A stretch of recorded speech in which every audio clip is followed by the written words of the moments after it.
one day I just decided that I'll open an Instagram page, and then I wanted to keep it simple, but I also wanted to honor my parents through my art. So made it ANN THERA.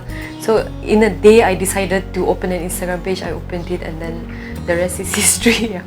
So ANN THERA is dried flower art. ANN, those are the initials of my parents, and I belong to the Lotha community. So THERA is flower in my dialect. Growing up, my parents were very intentional about bringing us up in faith. But I think for me, the gap was I did not know God personally. So when 2021 came, that was a season of complete brokenness for me. 2021 was the second wave of COVID.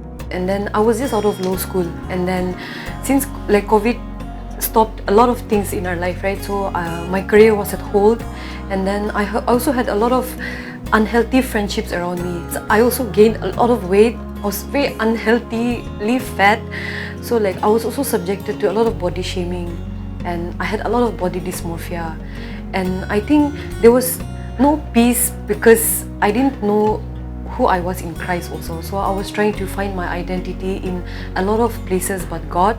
So during the season of brokenness, I was praying to God. I was asking Him to heal me right there. Also, like I was frustrated, and I think somehow I had resentment with God because He was not answering the way I wanted Him to answer. One day I just decided that I needed to start taking care of myself, and then I decided that I'll just start going for walks. So every time I go for walks, like I would notice very pretty plants and flowers or leaves, and I would just collect them and bring them back to my room and put it inside my books. Again, around during the time I got COVID, and I had to quarantine for 14 days or something.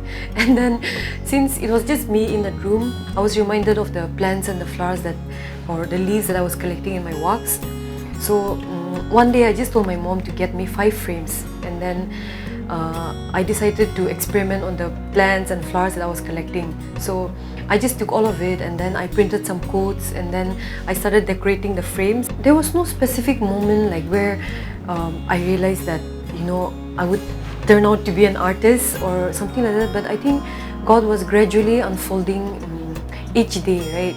So different clients would come, different orders would come, sometimes of, you know, memorials, sometimes of weddings, sometimes of birthdays, and also every day, every order was an experiment in itself. Before, like I used to try to find my identity in the things that I do, but I think after ANN THERA, I began to realize that my identity is not from the things that I do or from the things that I know, but my identity was in Christ and who I was in Him.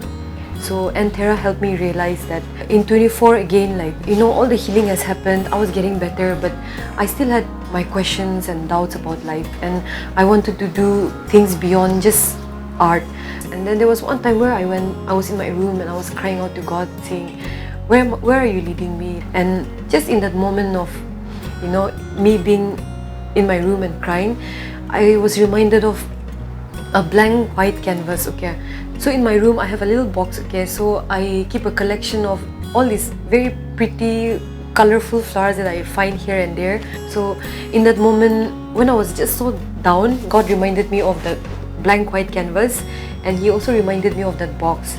And suddenly, something in my heart told me to start working on it. So I just took out that blank white canvas and I took out the flower, and I was in tears, but I was very mindlessly placing the flowers. And by the time it was over, like I was in tears because like the art looked so majestic. It was something like sometimes we have to empty ourselves like the blank white canvas and just go to God, trusting Him. Like instead of us trying to work it out and trying to make sense of life, we just have to go to God like a blank white canvas and trust that He would work it out for us. And it was like God reminding me not to worry, and that He's taking care of me, and that He'll make my life so beautiful. So I want to read out one verse, okay? This is from Psalms 139.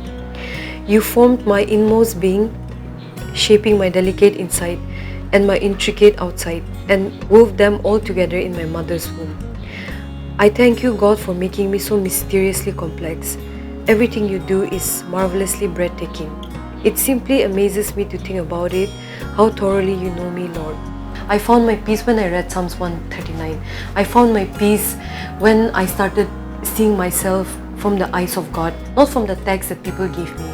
The only true source of peace is from God, and it only comes from God, and knowing who we are in Him, and knowing and understanding our identity in Christ. So I want to end this with a quote that I came across from a book that I recently read. This book belonged to my late grandfather. These lines has really encouraged me, and I want to read it out, hoping that it will encourage somebody. Although I still recognize that the world was a frightening jungle in which the future is uncertain, I also felt that ultimately I was safe because I was somehow personally accepted by God. I realized that my life is only stable in a rootless world because it is now attached to God, the one stable center through Jesus Christ, and I was not alone. And I think, like I read out in the book, right, I think the world is a frightening jungle, but I think that one safety stronghold is knowing that someone is going ahead of us, right, and that someone is the creator of the universe, right? God's already there, like in the places that we have not been. If we trust in Him and wait on Him, He has a way to bring out something so beautiful out of a broken season.